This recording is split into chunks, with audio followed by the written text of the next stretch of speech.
Yahobu, Bapak Ibu Pendeta, Sinenge, Majelis dan warga Gereja Amin, ini adalah channel YouTube Sinode Gereja Amin. Karena itu, bagi yang mencintai Gereja Amin, tontonlah, subscribe, like, dan bagikan. Gereja Amin yang tangguh, mandiri, dan peduli. Tuhan Yesus memberkati.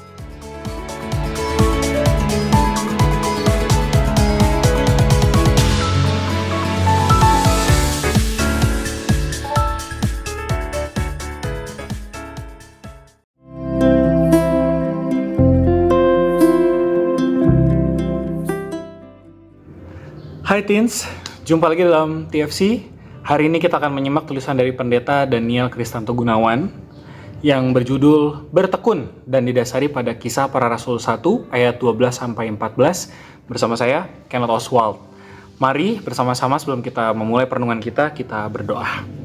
Kami bersyukur karena Tuhan telah menganugerahkan waktu dan kesempatan bagi kami untuk tidak hanya mendengarkan dan membaca firman Tuhan, tetapi juga merenungkannya, melakukannya dalam kehidupan kami. Berkati ya Tuhan, mampukan kami supaya kami tidak hanya mengerti, tetapi juga mau memiliki hati yang bisa melakukan firman-Mu dalam kehidupan kami. Dalam nama Tuhan Yesus Kristus, kami telah berdoa dan memohon. Amin. Dasar perenungan kita pada hari ini didasari pada Kisah Para Rasul 1 ayat 14. Saya akan membacakannya buat kita semua. Mereka semua bertekun dengan sehati dalam doa bersama dengan beberapa perempuan serta Maria Ibu Yesus dan saudara-saudara Yesus. Teens, ketekunan atau dalam bahasa Yunaninya hupomone ini adalah dapat digambarkan melalui pelari maraton. Mental hupomone itu diperlukan oleh pelari maraton untuk menjaga stamina dan kecepatan agar dapat mencapai garis finish. Hal ini bukan perkara mudah sebab pelari tersebut harus menjaga kecepatan yang tepat. Selain itu, pelari juga harus menenangkan pikiran agar tidak terjerumus dalam kepanikan yang dapat menguras energi.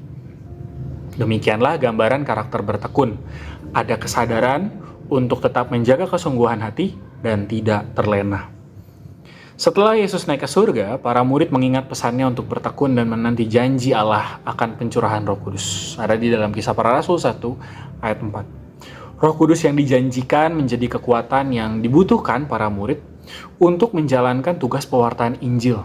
Mereka menanti dengan tekun sambil berdoa bersama, dan menanti bukanlah hal yang mudah, terutama saat para murid tidak tahu kapan janji pencurahan Roh Kudus itu akan digenapi.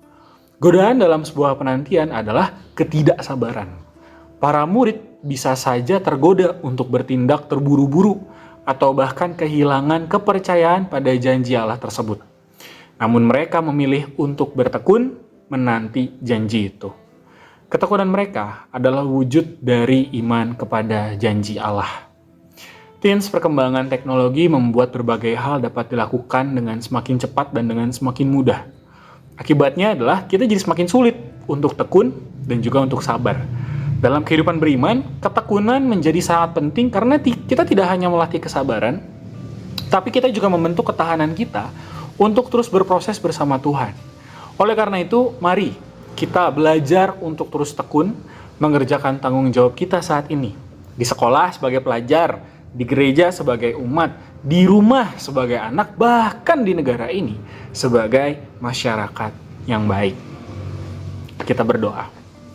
Kami berterima kasih karena melalui perenungan ini Tuhan telah mengingatkan kami untuk tetap bertekun. Biarlah kami juga boleh terus belajar setia dan tekun dalam mencari kehendak Tuhan, belajar untuk tetap sabar dalam menanti pengenapan janji Tuhan dalam kehidupan kami. Jauhkanlah kami dari godaan-godaan yang jahat, ampunilah kami ketika kami sampai hari ini masih suka lalai, masih suka sulit untuk bertekun di dalam Tuhan. Dalam nama Tuhan Yesus Kristus, kami telah berdoa dan memohon. Amin. Oke, demikianlah perenungan kita pada hari ini. Jangan lupa subscribe, jangan lupa like, dan jangan lupa bagikan kepada teman-teman yang lain. Tuhan memberkati.